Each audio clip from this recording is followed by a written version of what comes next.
ecografía se habla de la representación, el dibujo de los ecos. O sea que estamos hablando de ultrasonido. ¿Cómo funciona el ultrasonido? El ultrasonido funciona a través de un transductor. El transductor tiene dentro unos cristales que usualmente son de cuarzo, incluso algunos de cerámica. Tiene unos cristales adentro. Esos cristales, al ser estimulados por la electricidad, vibran y vibran a tan alta frecuencia que no producen sonido, sino ultrasonido. Por supuesto, ultrasonidos que no podemos percibir por nuestro oído. Ese ultrasonido emitido por ese transductor va hacia los tejidos, golpea los tejidos y lo que regresa, o sea, el eco de ese ultrasonido, es lo que recibe de vuelta el transductor y luego a través de esa misma cable que le llevó la electricidad, lo regresa al computador y allí el computador lo interpreta en una escala de grises. Entre más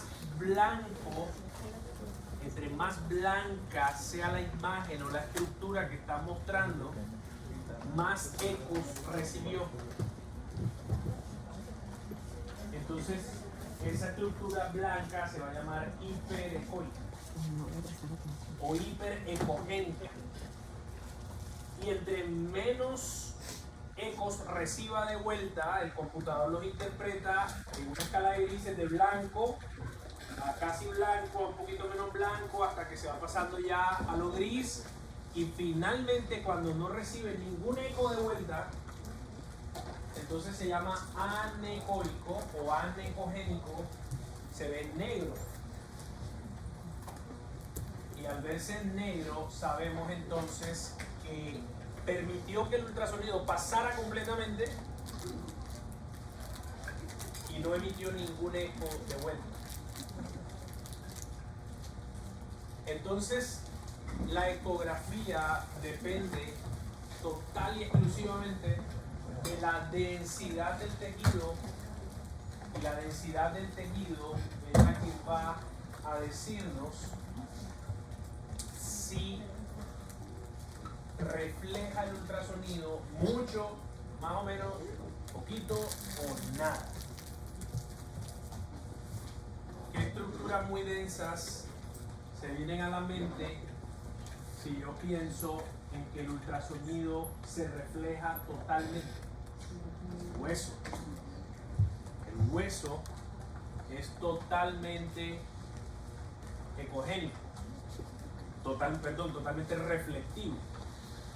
El aire, el hueso y los cálculos son completamente hiperecoicos, se ven blancos y reflejan todos los ecos, reflejan todo el ultrasonido que llega a ellos, no pasa nada.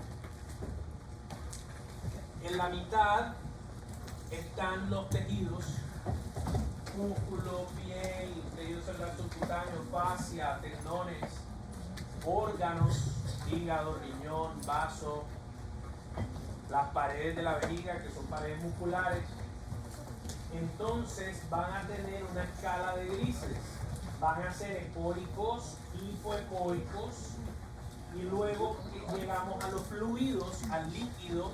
El fluido no refleja nada del ultrasonido, por tanto se ve negro en la imagen porque el computador está recibiendo el eco y dice: recibo muchos ecos, los pinto blancos, menos ecos, un poquito más gris, y ¡pum!, no recibí nada, negro, negro, negro. Y luego volví a recibir, otra vez pinto lo que yo estoy viendo. Eso es lo que hace el computador. Entonces miren la imagen aquí.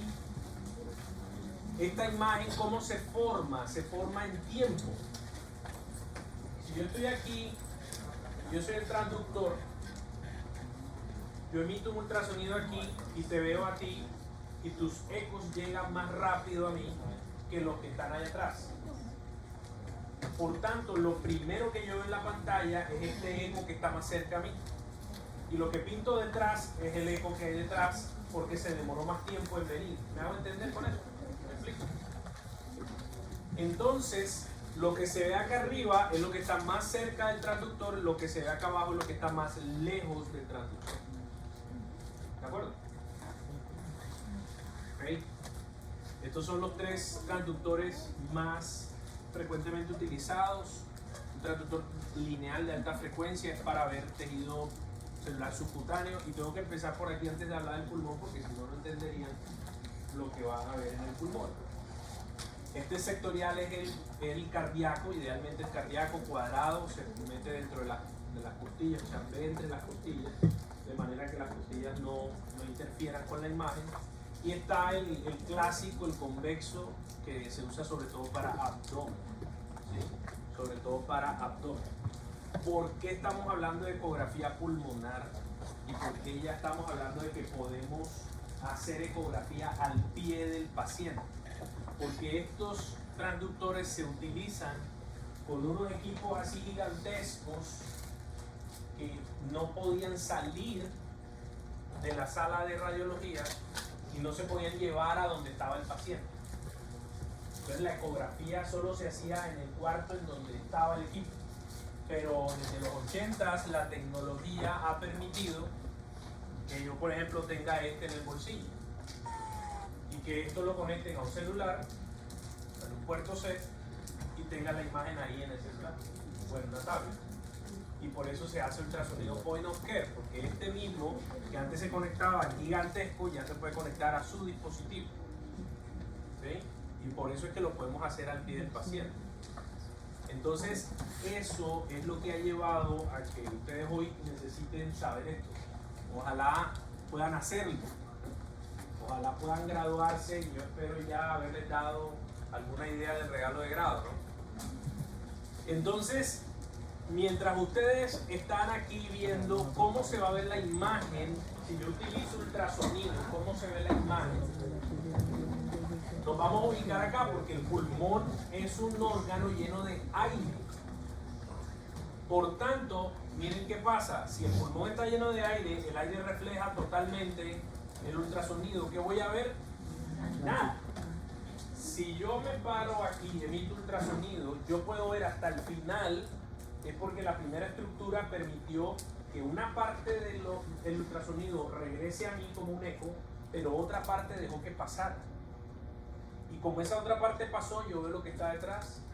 Y esa segunda estructura me devuelve a mí los ecos, yo la veo, pero también dejo pasar y por tanto yo puedo ver hasta allá atrás.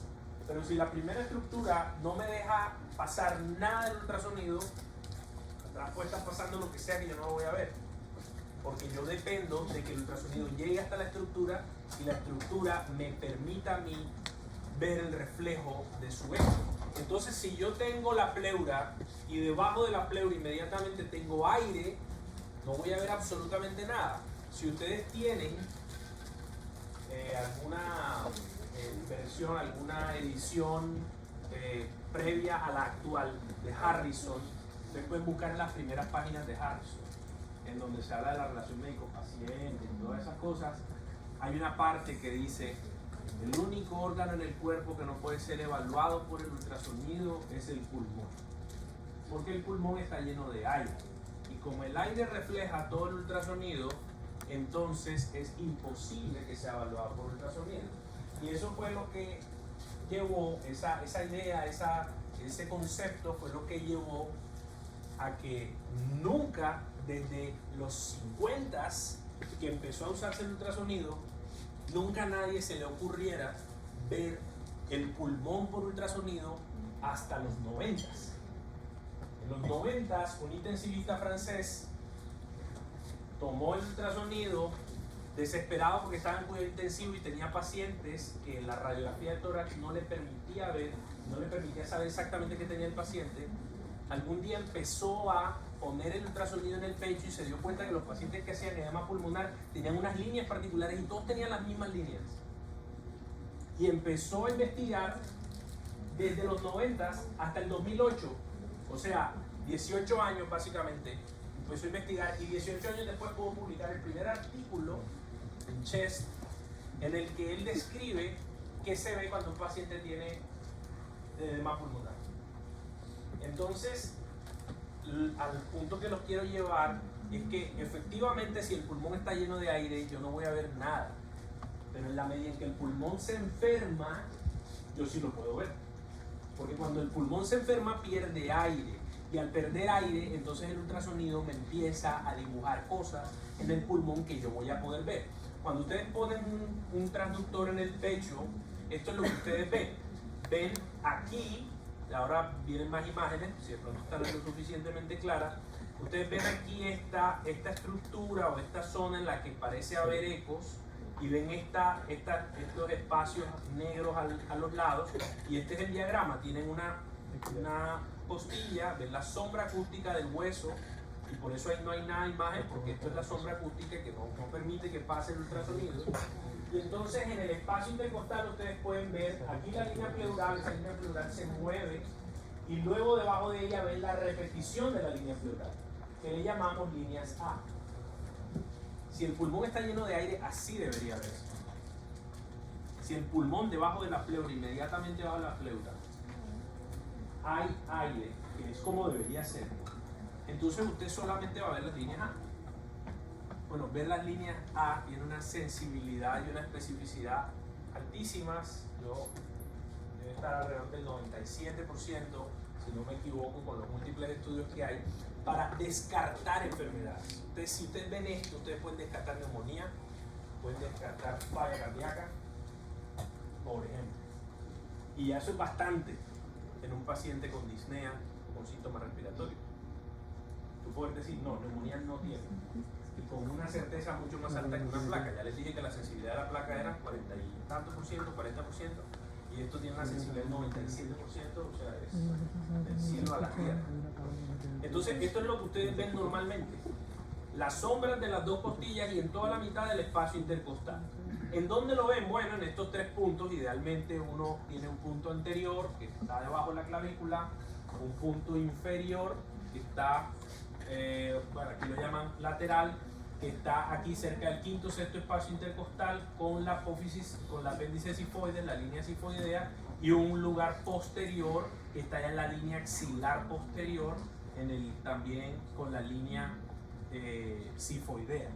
Entonces allí ustedes en esos tres puntos de un lado y tres puntos del otro, ustedes están evaluando los segmentos anteriores de los lóbulos superiores, están evaluando acá el lóbulo medio del lado derecho, y del lado izquierdo están evaluando los segmentos inferiores del lóbulo superior, y con estos puntos posteriores están evaluando los segmentos posteriores de los lóbulos inferiores. Y ahí tienen una idea bastante clara. Si ustedes pensaran en neumonía, ¿en qué lugar se vería mejor? Una neumonía. ¿A dónde aparecen más frecuentemente las neumonías? ¿A dónde? En las bases, en las bases. Sí, en las bases, muy bien. Entonces aquí es donde van a ver mejor las neumonías, en el posterior. Y los derrames pleurales, ¿a dónde se van si tú estás acostado? Hacia allá abajo. Entonces este punto posterior no es el único, pero quizás es el más importante para que ustedes puedan estar seguros. Si ustedes piensan en la congestión pulmonar en falla cardíaca, y sabiendo y recordando las zonas de West, ¿en dónde creen ustedes que el pulmón empieza a congestionarse más? Empieza a congestionarse. ¿En dónde creen que empieza a haber mayor congestión intersticial? ¿Se quedaron en zonas de West o están? ¿Ah? ¿Dónde hay más perfusión? ¿Arriba o abajo? Y si el tema de la congestión es aumento de presión hidrostática, bueno, cuando es la clase de falla cardíaca,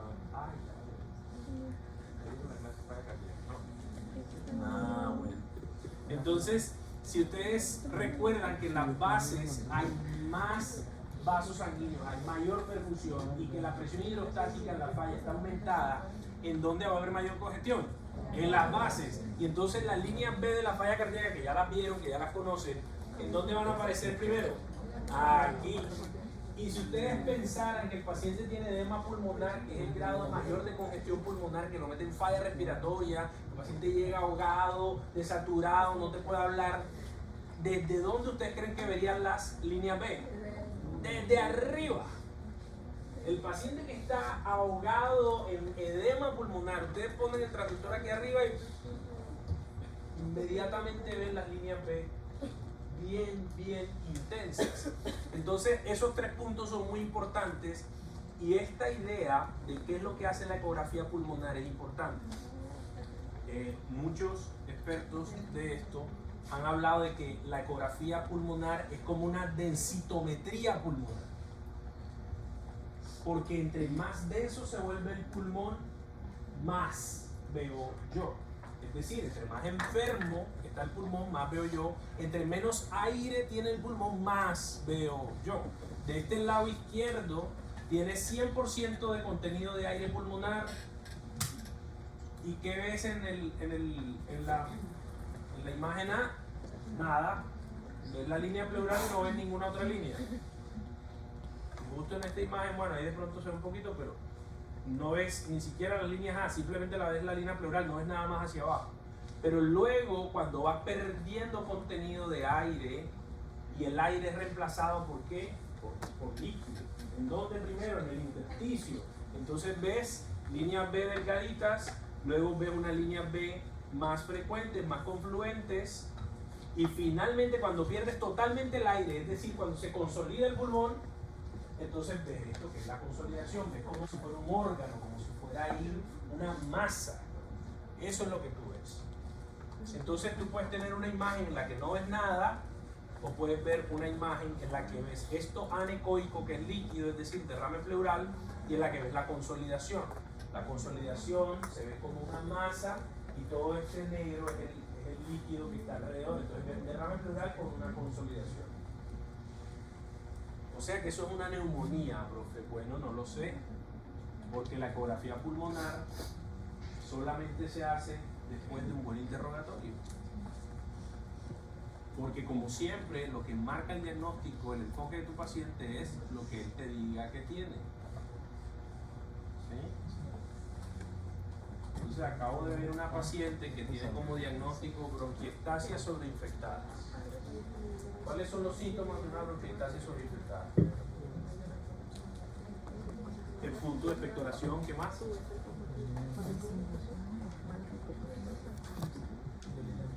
Nada. Disnea, ¿qué más? Fiebre, ¿qué más?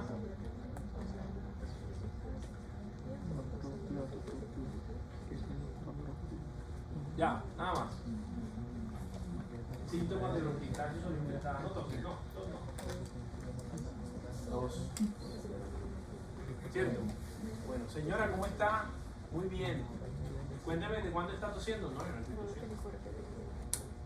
¿Y el moco que está? No, yo no estoy produciendo moco. Diagnóstico bronquiectasia sobreinfectada. Pocus, líquido pleural con una consolidación, diagnóstico de neumonía. Sí, buena. ¿Y ustedes de cuándo tosen? No, no tengo tos. ¿Y desde cuándo tiene expectoración? No, tampoco. ¿Y fiebre? No, fiebre no me da. ¿Neumonía? Cero. El diagnóstico es clínico y tienes que empezar por ahí para poder interpretar lo que estás viendo. Miren, un video de una ecografía pulmonar en donde ustedes ven allá arriba esa línea que está brillando. ¿Sí la notan? ¿No la notan? Muy bien. No me manden a apagar las luces porque ya hay medio dormidos con la luz apagada. Están completamente dormidos. Entonces, miren esta primera línea que está brillando, moviéndose. Apágate la luz ahí para ver. Un peligro de dormir medio también. Miren ahí, esta primera línea. Ustedes ven todo esto es tejido celular subcutáneo y piel. Y esta primera línea ecogénica es la pleura. Y esa línea se está moviendo. Y debajo de ella ven un montón de líneas horizontales. ¿Sí las ven? Esas son las líneas A. Y ahora se las voy a comparar, líneas A con las líneas B. Muy diferente, ¿cierto? Muy diferente. Absolutamente diferente. Entonces tú aquí tienes toda una serie de líneas horizontales, pero aquí tienes unas líneas verticales que nacen de acá de la pleura. De pronto en esta imagen ven la pleura más clarita y ven el movimiento más claro. Que nacen de la línea pleural y que son verticales, se mueven con la respiración y que van hasta el final de la pleura, hasta el final de la pantalla, perdón, hasta el final de la pantalla. Miren cómo ilumina hasta el final de la pantalla. Eso es una línea B. Las líneas A son las líneas horizontales. ¿Qué significado tienen estas? Cuando el pulmón está aireado, normalmente ven unas líneas horizontales que salen, que están por debajo de la pleura, que son equidistantes a la pleura y que no se mueven. Equidistantes a la pleura es esto, y es que ustedes todas las ven a la misma distancia. Esta es la pleura, aquí está la otra, aquí está la otra, aquí está la otra. Voy a devolverme a la primera imagen porque está mucho más clara. Miren la pleura, 1, 2, 3, 4 líneas A. Y son equidistantes. A veces que sean equidistantes no es fácil verlo, pero esa imagen ahí les mostró la característica. Vean las líneas B.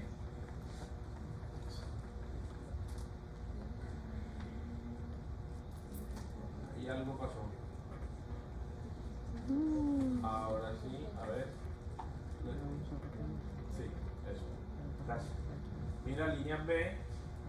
Entonces estamos hablando, las líneas A son esto, horizontales, por debajo de la pleura, equidistantes a la pleura y no se mueven. En cambio, las líneas B, ¿qué es lo que me están diciendo? Que hay un compromiso intersticial. Pues cuando el ultrasonido pasa por un alveolo que está todavía lleno de aire, ¿qué hace el ultrasonido en el aire? Es rechazado, se refleja totalmente, pero alrededor del alveolo hay intersticios que tienen líquido. ¿Y qué hace el líquido? Transmite completamente el ultrasonido, por eso el líquido se ve negro. Entonces hay algo allí que se llama interfase aire-líquido. Es decir, el ultrasonido está llegando a dos estructuras que transmiten y reflejan el ultrasonido completamente diferente.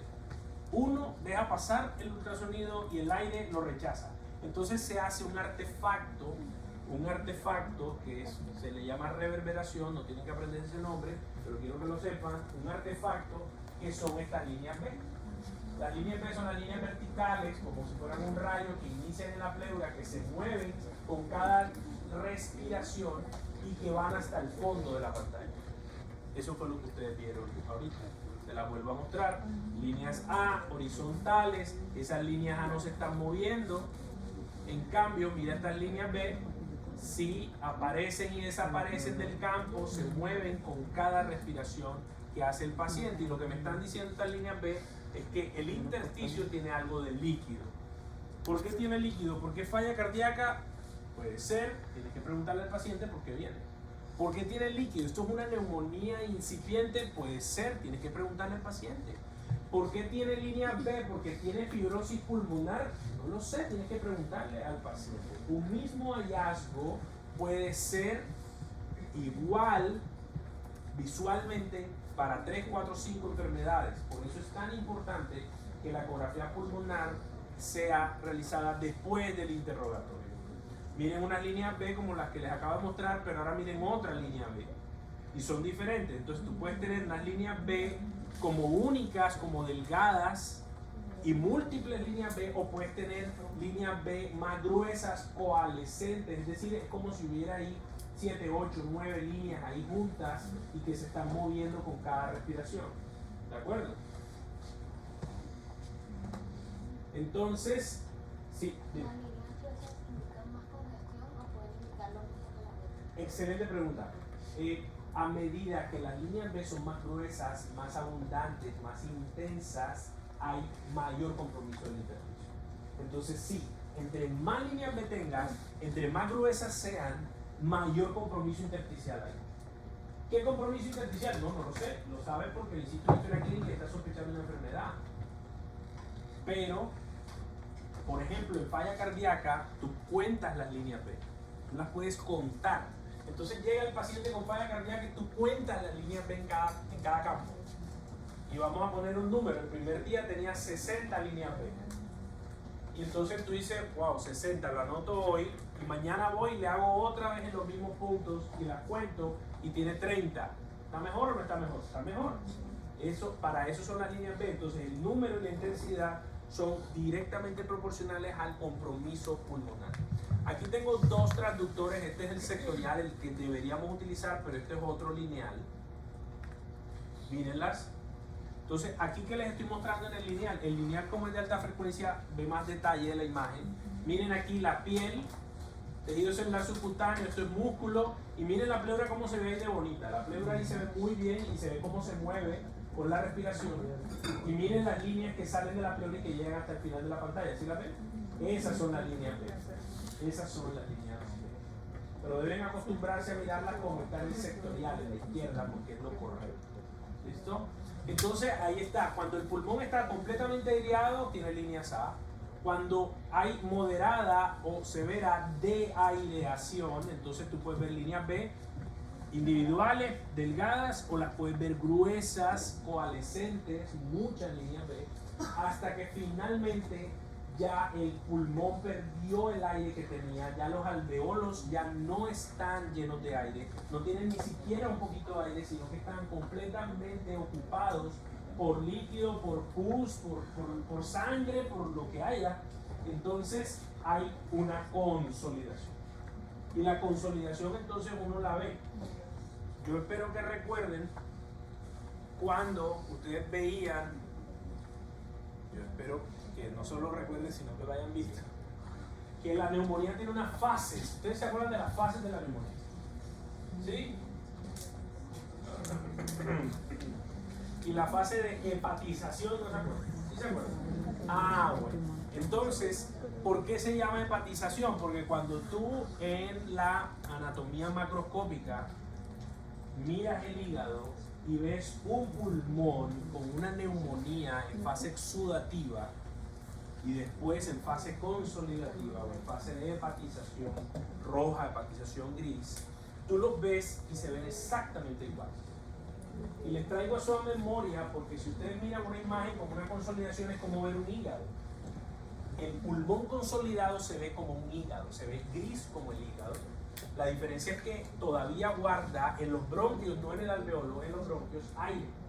Y entonces les quiero recordar el broncograma aéreo que ya vimos en la radiografía y que vimos en una tomografía la clase pasada. Por tanto, como el aire refleja el ultrasonido, el aire en el bronquio se va a ver brillante. Entonces vamos a mostrar, voy a adelantarme, ahora les muestro esto.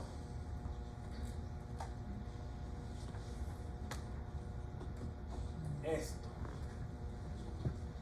Entonces miren esa imagen. Esa imagen no tiene línea A, tampoco tiene línea B, ¿cierto? Una imagen rara, es como si hubiera ahí algo. En inglés le llaman tissue-like image, o sea, una imagen que parece como un tejido, que parece un órgano, que parece que hay algo allí.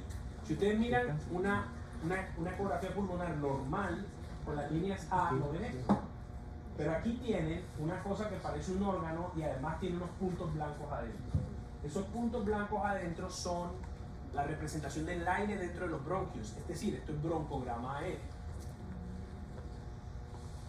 Miren las líneas A y miren esta imagen que parece un órgano. Mírenla. Esta es la consolidación, miren que aquí no hay consolidación. ¿Sí? ¿Sí lo ven? Técnicamente sí. Sí, ok. Yo les creo. Miren el punto posterior. Este es el punto posterior. Este es el hígado del lado derecho, por supuesto. Esta línea hiperecogénica acá es el diafragma. Y cuando el paciente respira, ¿qué pasa? Baja el pulmón, borra el hígado. Y miren cómo se pintan las líneas así, ¿la ven? Horizontales, miren acá, hígado línea hiperecoica, que es el diafragma, y miren la pleura, como cuando el paciente respira baja y ustedes ven ahí pulmón. ¿Qué pasa? Que como el pulmón está lleno de aire, ustedes ven las líneas A, y ¿qué ocurre? Que se borra el pulmón, y es como si estuviera pasando una cortina. Imagínense una cortina que no les permite ver, eso es exactamente el signo de la cortina. El signo de la cortina es importante porque te descarta derrame pleural. Si tú ves eso, no hay derrame pleural.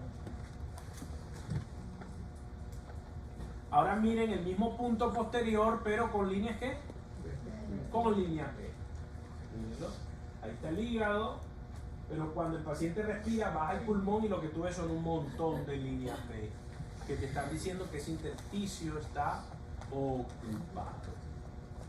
La consolidación que les mostré, miren el borde de la consolidación, miren aquí la consolidación, miren ese aire, cómo se ve dentro del pulmón. Un hígado no debe tener esos puntos brillantes porque un hígado no tiene aire en su interior.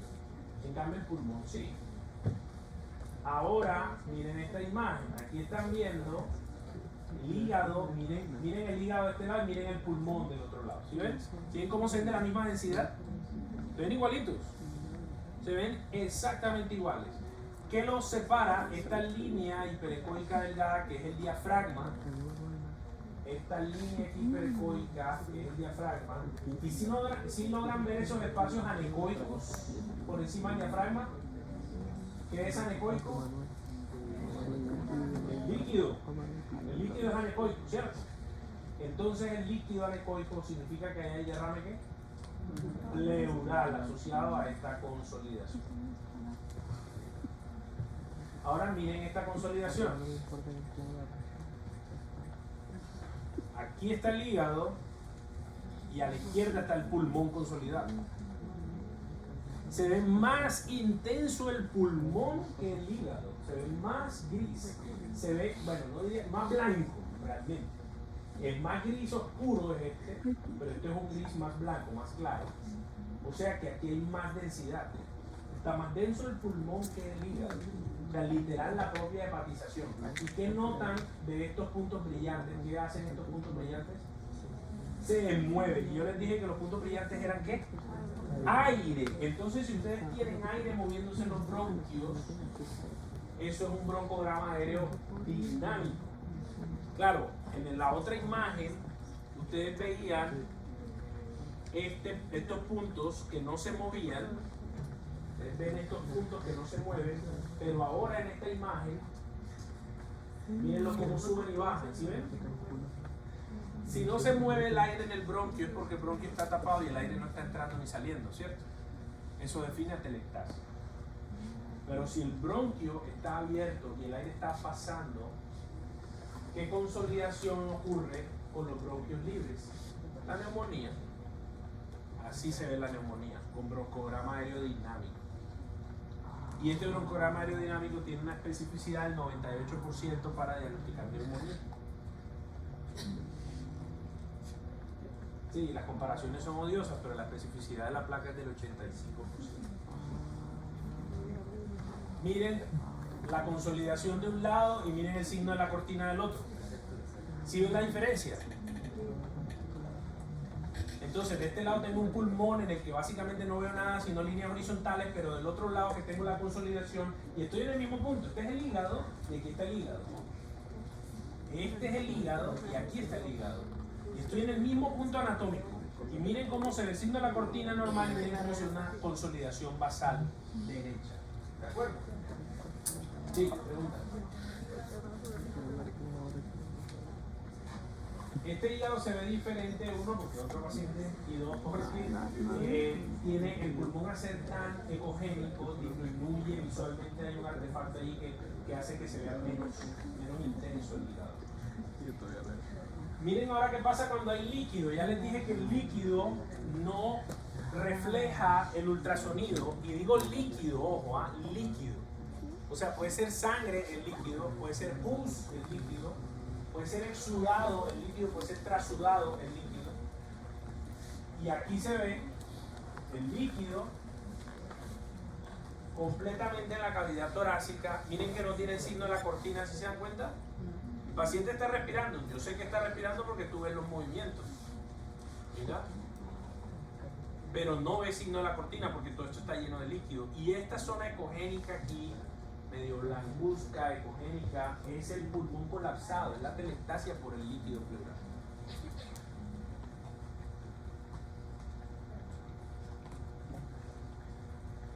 Otra imagen quizás más clara todavía. Mira. Diafragma hiperecoico aquí, miren el diafragma hiperecoico acá. Encima líquido. Y este pulmón consolidado.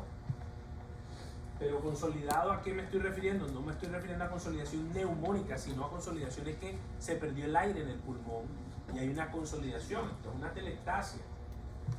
Porque tienes líquido aquí, el líquido empuja el pulmón, le saca el aire de los alveolos por simple compresión por el líquido y el pulmón tiene una atelectasia allí pasiva por el derrame pleural. ¿De acuerdo? Entonces, cuando tú tienes imágenes de tórax, tú puedes pensar en que si el intersticio está comprometido, así como en la placa de tórax hablábamos de unas opacidades intersticiales, aquí las opacidades intersticiales en la ecografía son las líneas B, y las líneas B pueden ser por falla, por neumonías intersticiales, puede ser por el SDRA, el síndrome de dificultad respiratoria del adulto, o puede ser una neumonía viral. En COVID veíamos muchísimo esto, muchísimo. En COVID incluso se desarrolló un puntaje que predecía la intubación. Entonces en COVID, el paciente llegaba a la urgencia, cogía el ecógrafo y se lo ponía aquí en los puntos anteriores nada más. El paciente llegaba desaturado, disneico, le ponía el oxígeno, ya se sentía mejor, apenas mejoraba un poquito la oxigenación. Yo le miraba los puntos anteriores, aquí superiores, y tenían muchas líneas B. Y ya yo sabía que ese paciente en 24 horas iba a estar intubado. Y no falló ni una sola vez. El paciente en 24 horas ya estaba en una condición de hipoxemia que meritaba la intubación. Algunos lo aceptaban, otros no. Pero la neumonía viral es un proceso principalmente intersticial y que tú lo puedes ver con el ultrasonido rápidamente. Entonces, ¿cómo saber qué causa tiene el paciente? Tienes que hacer la historia clínica. Si tiene un paciente hipertenso que tiene disnea, le ve línea B, bueno, eso significa falla cardíaca. Pero si es una mujer de 25 años que tiene historia de artritis reumatoide, que no viene en buen manejo y que tiene disnea y tiene línea B, tú tienes que pensar en un pulmón reumatoideo y no en una falla cardíaca. Ese es el contexto clínico que ustedes deben tener y por eso todo inicia con la historia clínica, el examen físico, con la sospecha diagnóstica. Y cuando yo estoy pensando en una enfermedad, entonces yo hago ultrasonido pulmonar buscando los signos en el ultrasonido pulmonar que se asocien a esa enfermedad. Y eso es lo que me permite a mí estar seguro. Entonces, ejemplos, y aquí voy a hablar un poco de cómo enfocar la disnea con el ultrasonido. Si yo tengo un paciente con disnea, pero mi pulmón tiene líneas A, ¿cómo está el intersticio? ¿Normal o alterado? Normal. ¿Cómo está el alveolo? ¿Normal o alterado? Normal. Entonces yo tengo un paciente enfrente con disnea que yo sé que el intersticio está limpio y que los alveolos están limpios. ¿En dónde está el problema? El problema está en los bronquios o en los vasos sanguíneos. No hay otra estructura a la que echarle la culpa a la disnea. Si pienso que la disnea es pulmonar. El paciente tiene disnea, está desaturado, y yo le pongo el transductor en el pecho y digo intersticio normal, alveolo normal, líquido pleural no tiene, miércoles. ¿Y ahora qué es? Entonces tengo dos opciones: o está en los bronquios, en poco asma, o está en los vasos sanguíneos, tromboembolismo pulmonar. Muchos tromboembolismos pulmonares. El primer abordaje ha sido con esto y rápidamente llegamos al diagnóstico, simplemente porque yo pongo el transductor ahí. Causas extrapulmonares, por supuesto, si es por desacondicionamiento físico, si es por anemia, si es por limitación de la expansión del diafragma, por ascitis o por una otra cosa extrapulmonar. ¿Qué voy a ver en el pulmón? Nada, que todo está aireado. Y si es un neumotórax, también voy a ver líneas A. Entonces vamos a hablar un poquito del neumotórax. Miren esa pleura, ¿se mueve o no se mueve? Y se ve que se mueve porque tiene la pleura parietal y la pleura visceral unidas, juntas. Entonces el movimiento de la una sobre la otra en la respiración es lo que yo puedo ver en el ultrasonido. Pero si hubiese aire dentro de esas dos pleuras, es decir, las pleuras se separan por aire, entiéndase que tienen neumotórax, miren la diferencia. Aquí ven una pleura normal, cada vez que el paciente respira, se mueve, incluso ustedes ven como que pulsa. Si ven que está como latiendo, late porque los latidos del corazón se transmiten a la pleura también. En cambio, miren esta otra pleura. ¿Se mueve igual? Para nada, miren. Esta otra pleura, mírenla. Aunque el tejido se está moviendo, porque ustedes ven cómo se mueve la caja torácica, ¿sí o no? Miren cómo se mueve la caja torácica. Aquí tienen una costilla y tienen dos espacios intercostales. Aquí tienen una costilla y dos espacios intercostales. La línea pleural, que aquí se ve claramente cómo se mueve, aquí no se mueve. Así se ve un neumotórax. ¿Por qué? Porque si yo tengo las dos pleuras separadas por aire, pues el aire no me deja ver la otra pleura. Y yo simplemente voy a ver una de las dos pleuras y que no se mueve porque abajo hay puro aire. ¿Sí? Eso comparado con un TAC, ¿cómo se ve? Así, mírenlo. El TAC está a la derecha, miren toda esta zona de aire aquí, de densidad de aire completamente negra. ¿Sí? Y miren en una eco pulmonar a la izquierda cómo la línea pleural no se mueve. Aquí hay un punto en el que la línea pleural empieza como a moverse. ¿Sí lo notan aquí, verdad? ¿Cuál es este punto? Este punto es justo el que está señalado acá, que es donde la pleura se vuelve a unir. Donde las dos pleuras se vuelven a unir, en ese lugar tú puedes volver a ver el movimiento pleural y ese lugar se llama punto pulmonar. Si tú ves punto pulmonar, has confirmado el neumotórax, porque tú viste la pleura que no se movía porque estaba llena de aire la cavidad pleural, y luego viste en donde se volvió a unir porque el aire permitió aquí que se volvieran a unir. Profe, y si es tanto el neumotórax que no se ve el punto pulmonar, eso pasa frecuentemente y tienes que hacer un TAC para confirmar. La ecografía, por los estudios que se han hecho, no permite confirmar el neumotórax.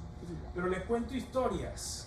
Un paciente con EPOC, hospitalizado hace 2 días en la urgencia, me llaman una mañana rápidamente porque tiene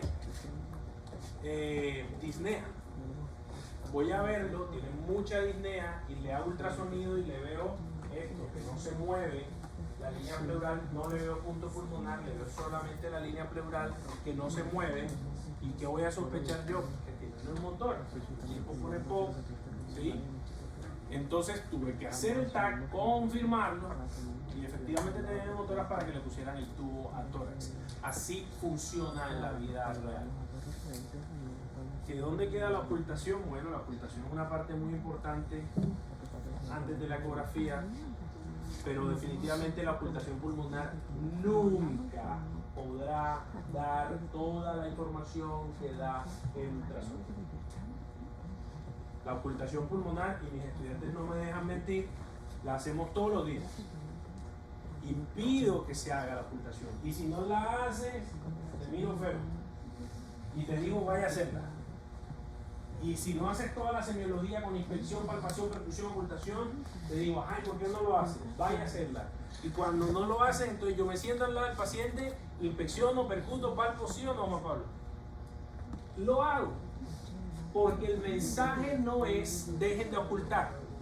El mensaje es interroguen, hagan semiología correctamente, pero después hagan ultrasonido. Porque la semiología se queda corta. La semiología se queda absolutamente corta. Para terminar,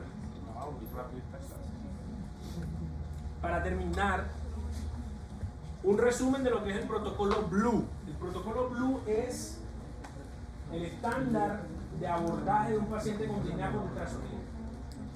O sea, tienes en la urgencia, tienes en cuidado intensivo un paciente con disnea. ¿Cómo hago para saber qué tiene? Entonces, tomas el protocolo Blue y lo aplicas. ¿Cómo? Primero, mira si hay deslizamiento pleural. Si el paciente tiene deslizamiento pleural, acabas de descartar neumotórax. Las dos pleuras se están deslizando, tú ves el deslizamiento pleural, genial. ¿Qué tienes que ver después? Entonces ya neumotora no fue. ¿Qué tienes que ver después? ¿Qué patrón de líneas tiene? Si tiene líneas B, con altísima certeza, por supuesto si la clínica lo acompaña, pero con altísima certeza va a ser edema pulmonar. Entonces, si tiene líneas B en el patrón bilateral y desliza la pleura, váyase con falla cardíaca, póngale furosemida, póngale la nitroglicerina si lo amerita por la tensión arterial sistólica, póngale la ventilación no invasiva, porque eso es falla cardíaca. Si por el contrario el patrón de líneas es de líneas A, tiene que pensar en 3 enfermedades grandes. Tiene que pensar en TEP, en asma o en EPOC. ¿Sí? Si usted cree que lo que vio fue una consolidación, porque yo vi la imagen como de hígado con los puntos brillantes, yo creo que es una consolidación, entonces pregúntese si es una neumonía. Pero eventualmente una consolidación también puede ser una masa, ¿sí? O puede ser una telestasia, no necesariamente una neumonía. Y si por el contrario desde el comienzo usted no vio el deslizamiento pleural, porque vio solo una pleura que no estaba deslizándose, entonces piense en neumotoras y trate de confirmarlo, no con una placa. Ya les dije que la radiografía de tórax no es superior, ni siquiera es igual al POCUS. La radiografía de tórax es inferior. Entonces, si tú tienes un POCUS que te hace pensar en neumotórax, pide un TAC. Eso es lo que deberías hacer. Eso está resumido en dónde? En esto. Ese es el artículo que el doctor Lichtenstein, intensivista francés, publicó en el 2008, en donde él dice cómo utilizar la ecografía para diagnosticar a un paciente con disnea. Este es el protocolo Blue, no ha cambiado desde el 2008 hasta acá, ya casi 20 años, 17 años, en el que este protocolo se usa exactamente igual. No hay nada diferente, no hay nada mejor por ahora. Y entonces miren lo que él dice, ¿se está deslizando la pleura? Sí. Ok, miren las líneas, A o B. Si es B, edema pulmonar. Si es A, entonces ojalá tú pudieras mirar las venas de las piernas, porque si tiene TBP, pues ya está firmado. Si tiene disnea, tiene líneas A y tiene TBP, eso ya no lo pregunto. ¿Qué pasó? ¿Contaste el chiste, o dije algo chistoso? Si no tiene TBP, entonces usted vaya a hacer al punto posterior. Si ve una consolidación de neumonía, si no ve consolidación, tiene poco asma, que es lo que les he dicho en la diapositiva pasada. Si no hay deslizamiento pleural de este lado, si está abolido el deslizamiento pleural, entonces mire si tiene líneas A. Si tiene líneas A y tiene punto pulmonar, es un neumotórax. Si tiene líneas A pero no ves el punto pulmonar, entonces por favor haz una tomografía. Si no tiene deslizamiento pleural, pero tiene línea B, es una neumonía. ¿Por qué? Porque la neumonía afecta a la pleura y deja de mover la pleura. La pleura entonces se infiltra por la misma neumonía y no se mueve. Y si no se mueve, pero tiene línea B, es una neumonía. O si tienes un patrón C, una consolidación, es una neumonía. O aquí menciona este patrón AB. Y se lo voy a explicar con el último caso. Estamos en la urgencia y me pasaron a reanimación un paciente joven porque me dijeron que tenía una gastroenteritis, estaba séptico. Rápidamente me lo pasan a reanimación y está con líquidos, y en general todo paciente en reanimación yo le hago ultrasonido, y le hago ultrasonido básicamente de todo el cuerpo, o sea, le hago pulmón, corazón, abdomen. Entonces cuando me lo pasan yo lo veo y le pregunto, ¿desde cuándo estás enfermo? Me dijo, no, desde el viernes tengo diarrea, me dio fiebre. Entonces yo miré la cava, a ver si estaba deshidratado, empecé a mirar todo, y como le miré el pulmón, noté que del lado izquierdo los 3 puntos tenían líneas A. Perfecto. Pero del lado derecho, cuando llega al punto inferior, no al posterior, sino aquí como al medio, al segundo punto, tenía una línea B grande, coalescente. Me llamó la atención. Y lo miré y le dije, ¿has tenido fiebre? Y me dijo, sí, claro, fiebre, escalofríos. Ok, y tos, no he tenido tos. Expectoración, no he tenido expectoración. Entonces, yo dije, bueno, en ese momento, muy así coloquialmente dije, bueno, si nos guiamos por el protocolo Blue, un patrón AB es neumonía.